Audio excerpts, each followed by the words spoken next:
like to share with you all a very incredible idea. But before that, I would like you all to just close your eyes for 2 seconds and think about a technology or innovation which, according to you, has changed the world.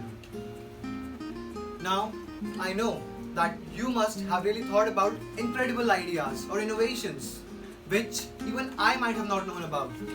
But I'm pretty sure that no one amongst you would have thought about this. This is a COVID-19 vaccine. Morning greetings to one and all. Today I, Adhirat Deshwal, is present over here to deliver a speech, prop speech, with my prop being a COVID-19 vaccine. None of you could think about this, though this has impacted the world a lot and is therefore taken for granted. Now, to make you all understand its importance, I would like to take you to the past.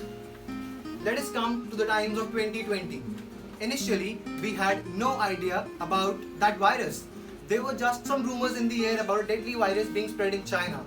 But soon we all realized that those were not just rumors. It was March 2020 and a lockdown was imposed almost all over the world, including India. People were stuck, scared, and confused, not knowing what to do and what not to do. Those were extraordinary times. We had never experienced a pandemic before.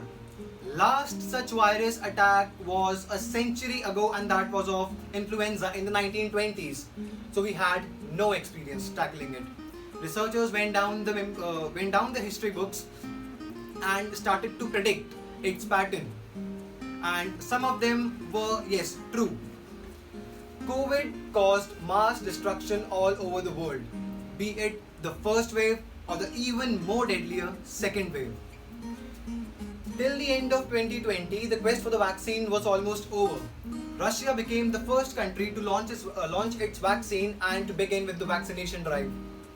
The vaccine being Sputnik V. If we specifically talk about India, our second wave was much deadlier than the first one. And after that only our vaccination drive attained its pace. And we recently also achieved a milestone of vaccinating 100 million people, and we are able to see that because of the vaccination drive, the things are coming back to normal. We are able to clearly see that. That's why we all are sitting here. Otherwise, we were all trapped in our own houses. Researchers have also accepted that yes, the vaccine might not fully protect you against the virus, but yes, it is almost fully protecting you against the deadly effects of virus and the hospitalization. This is what the researchers say. So, at last, I would like to conclude by saying that the situation is still uncertain. If the virus mutates and gets into a deadlier variant, we all will enter into 2020 Reloaded or 2020 2.0. So please keep your masks on and sanitizing your hand. Thank you.